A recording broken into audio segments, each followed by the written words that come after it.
Assalamualaikum warahmatullahi wabarakatuh. Selamat pagi Menginti dan Besti. Apa kabarnya pagi hari ini? Tentu masih semangat mengikuti perjalanan podcast Mentor Laundry Channel. Kali ini kita kedatangan seorang praktisi dan spesialis di dunia laundry. Beliau Bapak Made Surya Astabumi, seorang ekspatriat yang dulu bekerja di Amerika. Karena kontraknya habis, kemudian beliau kembali Indonesia dan memilih usaha laundry. Menarik bukan? Kita langsung bertanya ke Pak Made. Pak Made, selamat pagi. Selamat pagi Pak Rasul. Kabar baik Pak. Jadi awalnya bagaimana Pak? Ketika Pak Made mengawali usaha laundry kembali dari Amerika, itu ceritanya seperti apa sih Pak? Teman-teman tentu pengen tahu banyak lah. Pak Made ini awalnya seperti apa ketika memilih usaha laundry Pak? Oke, jadi ceritanya balik ke 8,5 tahun yang lalu Pak. Ya. Ketika saya harus pulang kembali ke tanah air tercinta, Ya. untuk memulai hidup baru di sini. Ya. Lalu saya mulai dong cari-cari peluang. Ya. Apa sih sebenarnya yang bisa jadi bread and butter line saya? Ya. Kebutuhan tiap hari. Lalu seiring dengan bertambahnya usia, saya nggak bisa lagi berkecimpung sendirian nih. Ya. Saya harus membuat satu korporasi atau satu usaha yang melibatkan orang banyak. Oh, luar biasa. Ya, karena tujuan dari seorang pengusaha itu pada puncaknya menurut saya Pak ya. Ya. Bagaimana kita bisa menjadikan usaha kita itu autopilot. Luar biasa. Usahanya jalan, ownernya jalan-jalan. Seperti tukang bakso.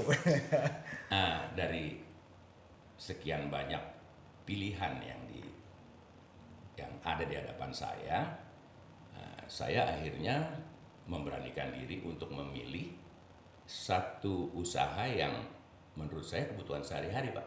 Oke, jadi Ya kan? luar biasa Pak. Keren. Akhirnya pilihan saya tuh jatuh ke laundry Pak. Pilihannya jatuh ke laundry, nggak merasa gengsi atau gimana kan kalau di Amerika laundry kan kalau Pak Made di sana itu sudah seperti apa Pak? Beri sampaikan ke teman-teman. Jadi selama 15 tahun saya di sana itu saya harus meluangkan waktu saya paling sedikit 2 jam untuk melaundry pakaian kita karena di sana udah koin semua Pak ya. Oke, jadi Mereka buka 24 jam, kita datang jam berapa aja, kita pakai koin, masukin, ngelipat sendiri, keluarin sendiri, ngelipat semua, ngeringin sendiri. buset, itu berarti kita hanya kayak nyewa mesin gitu Pak Made ya? Ya, betul. Berarti mengerjakan laundry sendiri di tempat laundry yang sudah disediakan oleh pengusaha-pengusaha laundry yang ada di Amerika. Terus saya lihat di setiap pojokan tuh ada CCTV Pak. CCTV untuk memantau pergerakan Artinya laundry. owner kapanpun selama 24 jam itu bisa Bisa melihat. memantau usahanya ya Pak ya? Ya. Oke, luar Saya biasa. pingin sekali jadi orang yang dibalik CCTV itu. Atas dasar itu, Aduh. Ya. sebenarnya keahlian saya itu lebih cenderung ke Seni gitu Pak ya? seni. Oke. Saya aslinya pelukis, saya juga tato artis. Lalu pada satu titik saya ngerasa kok tangan saya gemeter. Oh, tremor tangannya. Tremor Artinya jadi kita nggak bisa ngalahin usia ya Pak ya. betul, faktor U tidak bisa dibendung teman-teman. Kalau saya terus jadi tato artis, pada satu saat itu kan one man show Pak ya. Ya. Siapa yang akan menggantikan saya? Nah, itu pertanyaan menariknya. Iya kan? Pak Made berpikir jauh ketika beliau menjadi seorang profesional tato artis. Beliau berpikir kalau gua meninggal, siapa yang akan lanjutin tato artis gua? Ya, asisten saya hanya bisa bersihin peralatan saya dan menyiapkan cat-cat gitu Pak ya. Ya. Orang klien saya nggak mungkin dong mau ditusir oleh mereka, dilanjutkan oleh mereka, maunya sama saya gitu loh Pak. Ya, karena beda ya Pak, sentuhan sebenarnya pasti beda, betul. Pastinya berbeda. Lalu saya ingin sekali punya usaha yang masih ada unsur seninya, tetapi beda target market Pak. Oke, luar biasa. Jadi, dari target market sebelumnya, menurut saya target market kan gini Pak ya. Ya. seseorang atau sekelompok orang yang mau mengikuti aturan main kita, Pak. Betul, Pak. Betul. Ya kan? Ya. Nah, di dalam usaha saya sebelumnya tuh terjadi hal seperti itu. Oke. Nah, ingin sekali saya terapkan di usaha saya yang sekarang, Ya. tetapi plusnya bisa melibatkan banyak orang, Pak ya. Ya. Banyak orang tanda kutip itu kan kita bisa membantu sekian banyak orang untuk bekerja sama kita, Ya. teman-teman atau saudara, ya. Ya. Nah itu saya ingin gabungkan, Pak. Ya. Tetapi sebelum bisa mewujudkan itu, saya ingin sekali punya bread and butter line itu, Pak. Luar biasa. Bread and butter line. Ini perlu digarisbawahi. Ya. Kalau kita lihat pasar Indonesia, pasar Jakarta lah Selatan, khususnya di mana saya punya usaha di Jakarta Selatan, Pak ya. Banyak sekali orang-orang kita tuh semuanya branded, Pak. Oke. Semuanya branded. Itu pasarnya besar sekali. Branded ini dari segi sepatu Semua. ataupun tas semuanya kepengennya kelihatan branded, Pak ya. Ya, Jadi semua. sangat bertolak belakang banget dengan kehidupan Amerika ya, Pak ya. Iya. Orang Amerika kan masih budaya self-service-nya tinggi. Orang Indonesia budaya lainnya apa? Budaya dilayaninya sangat tinggi. Ya, jadi saya sangat beruntung bisa pernah hidup di Eropa dan di Amerika, Pak. Ya. Nah, mereka tuh jauh berbeda sekali. Kalau kita lihat di Eropa, mereka menganggap barang branded itu sampai antri-antri, Pak. Oke. Tiap pagi tuh antri 2,5 jam, 2 jam untuk mendapatkan satu barang yang baru keluar, new release-nya. Oke. Nah, kalau di Amerika kita ngelihat trennya itu mereka jauh lebih ke sneakers, ke pakaian sporty, kayak seperti itu, Pak. Gaya hidup simpel ya, Pak ya. Gaya hidup simple tapi kalau kita lihat harganya wow, ya kan? Oke, luar Nike, biasa. kayak gitu kan ya, Air Ya. Jordan seperti itu kita lihat. Tapi kalau di Eropa dia lebih branded yang dilihat. Kalau di Amerika tuh kalau dia figur, kalau dia artis baru jadi endorse gitu. Oke. Atas dasar itu Pak Made membuka laundry spesialis tas branded mahal. Jadi kalau teman-teman pengen lihat tas Hermes yang harganya 1 miliar, datanglah ke laundrynya Pak Made. Beliau menangani pencuciannya, melayani repairnya, melayani servisnya. Ya, jadi ada perbedaan, Pak, Ya. antara repair dan restorasi. Oke. Ya, kalau misalnya repair kita mengganti Yang rusak. yang rusak, Ya. kan? Kalau saya cenderung ke restorasi, Pak. Oh, restorasi. Jadi kita tidak mengganti bahan atau apapun di tas itu, tapi Ya. kita berusaha mengembalikan seperti semulanya. Mengembalikan performanya seperti awal Ya. waktu dia baru ya, Pak ya. Awal dia baru kalau bisa. Oke. Jadi kita cat ulang, kikisannya kita kalau di mobil kita dempul gitu lah, Pak ya. Oke. Itu yang masih berhubungan dengan jiwa seni Pak Made di situ justru, Pak ya. Justru di situ. Oke. Setelah saya punya laundry, jadi banyak orang salah sangka, Pak. Saya ini duluan mana punya usaha di back Back and spa and shoe spa atau punya laundry. Ya. Kembali ke bread and butter line itu tadi, Pak. Oke. Saya buka laundry kiloan dulu. Oke. Hasil keuntungan dari itu saya kembangkan untuk menjadi hobi yang tersalurkan. Luar biasa. Jadi teman-teman, jangan sampai salah evaluasi atau salah menentukan langkah. Pak Made bukannya laundry kiloan dulu.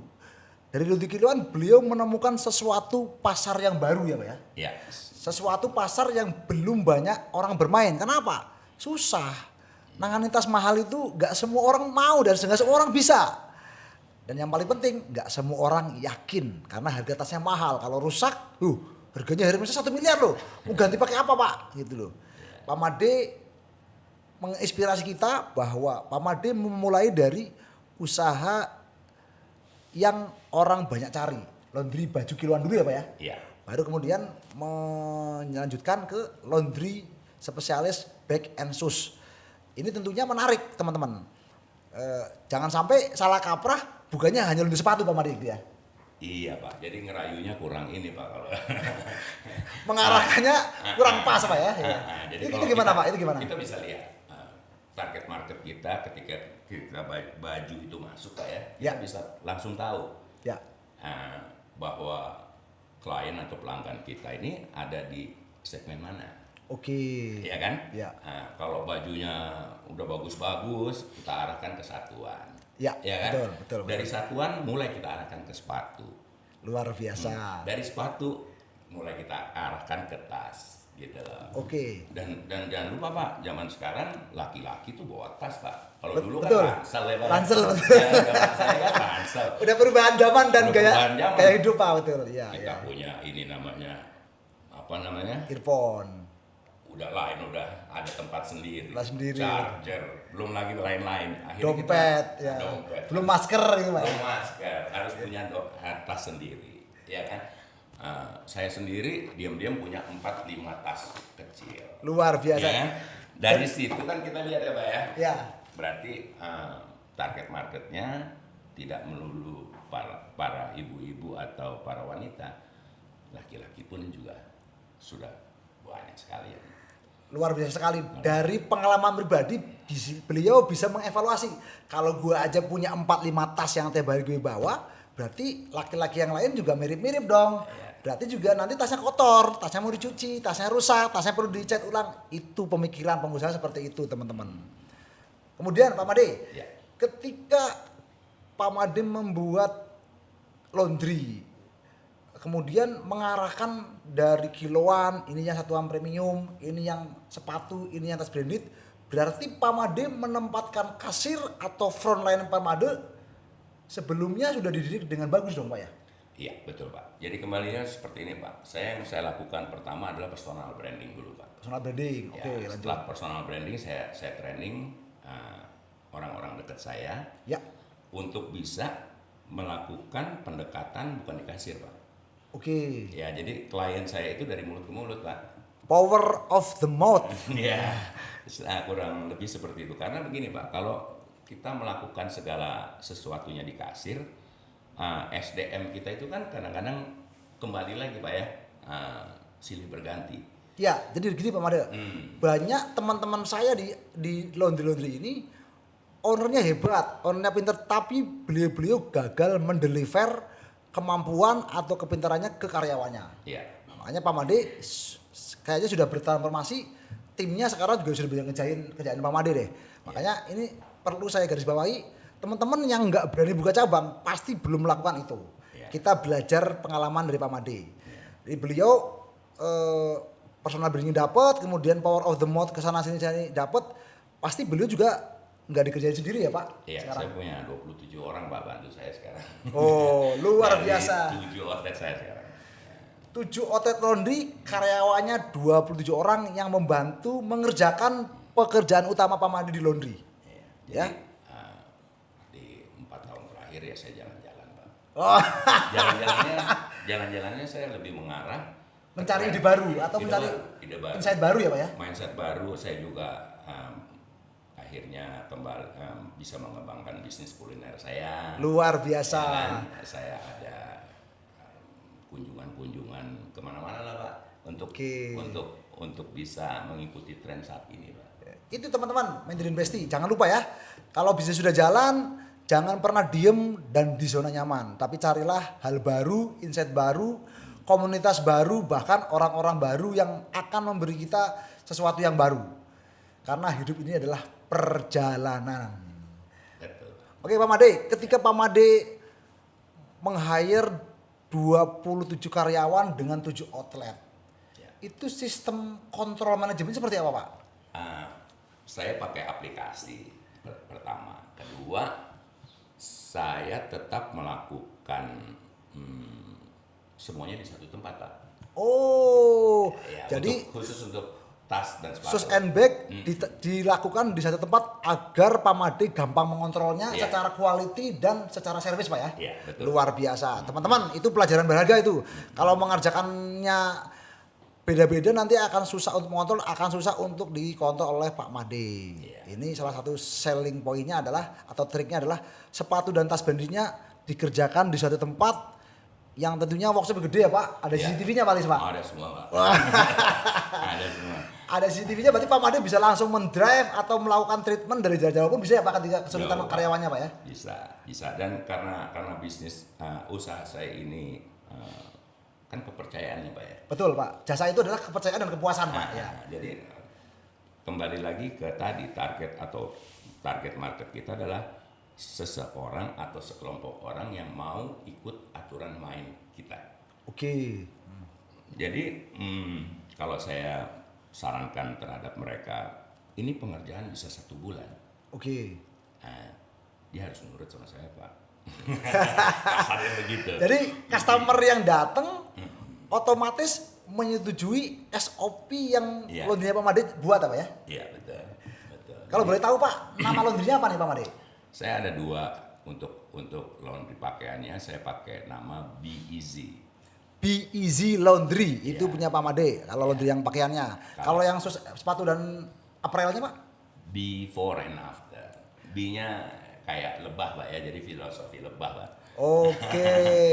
Before and after. Jadi gambarnya seperti lebah. Kita tahu lebah adalah hewan yang menghasilkan madu yang sangat berguna untuk manusia. Iya betul Pak. Dan mereka bekerja berkelompok. Ya. Mereka tidak pernah di tempat-tempat yang kotor. Wah, ya. luar biasa. Saling membantu gitu Pak ya. Luar Stratanya biasa. jelas gitu loh Pak. Ya, ya. Kita tahu juga lebah itu rumahnya Ya. heksagonal ya Pak. Heksagonal. Berarti tabungannya banyak dan tabungannya penuh. Alhamdulillah. Aduh.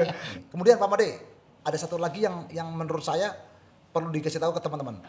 Pak Made ini kan seorang tato art, juga seorang pelukis juga. Ketika Pak Made membuat atau merestorasi sebuah sepatu, apakah itu masih digunakan Pak? Dijelaskan ya Pak? Masih Pak. Saya terakhir. Ini gimana ceritanya, Pak?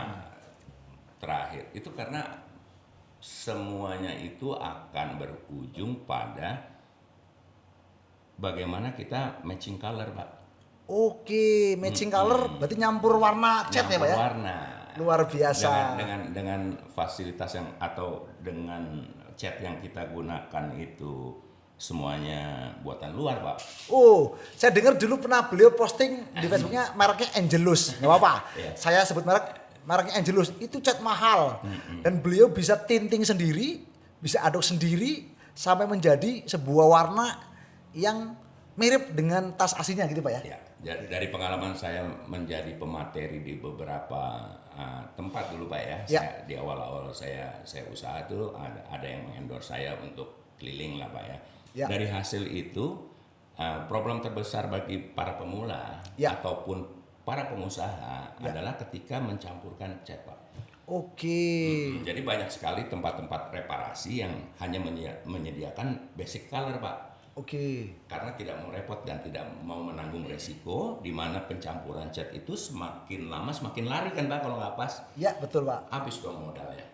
Catnya dicampur misalkan untuk mendapatkan warna kuning magenta. Iya. Campurannya ini sama ini, ketika nyampurnya nggak pas akan nambah lagi catnya akhirnya jadi banyak yang kebuang. Iya. Betul Pak. Atas dasar itu saya tetap melakukan quality control sendiri untuk saya sendiri yang nyampur catnya Pak. Kecuali Luar basic biasa. color ya. Oke, kalau basic color itu berarti warna-warna dasar merah, hijau, terus hitam, putih itu basic color Pak ya. Iya. Warna-warna yang gradasi atau yang seperti biru toska Itu udah- atau udah hijau orkeket itu udah warna campuran ya Pak ya. Ya, dan masing-masing pabrik maksudnya desainer itu punya cat-cat tersendiri Pak. Oh, itu Yang- uniknya di situ ya Pak ya. Yang uniknya di situ. Unik secara bahan dan unik juga secara spektrum warna. Ini chemistry-nya dan itu ilmu dasarnya ada di situ. Kalau yang nggak pernah belajar ilmu tentang cat akan kesulitan Mama ya. Saya rasa kesulitan terbesar di situ, Pak. Oh. Ya. Saya rasa dari pengalaman saya kesulitan terbesar itu di situ. Jadi kalau diaplikasikan bisa adalah ya Pak ya, waktu-waktu tertentu mereka bisa, tapi tetap aja akhirnya problemnya di situ. Luar biasa. Warna. Yang terakhir Pak Made, Ya. seandainya nanti tim Mentor Laundry Channel datang ke workshop bags and shoes before afternya, kira-kira diperbolehkan nggak? Wah silakan Pak, dengan senang hati. Oke, Mendy dan Besti, kita sudah ngomong nanti suatu saat kita akan bedah bisnis laundrynya Pak Made. Ke workshopnya yang tasnya harganya miliaran. Tentu ini menarik dan tentu ini harus disiarkan agar teman-teman juga tahu bagaimana seorang Pak Made menggeluti bisnis back and shoe yang harganya branded dan miliaran itu. Teman-teman, jangan pernah tidak belajar untuk hal-hal baru. Teruslah belajar untuk hal-hal baru. Terus belajar agar terus mendapat banyak ilmu. Terus praktek agar terus mendapat banyak cuan. Pantengin terus Mentor Laundry Channel. Gaspol!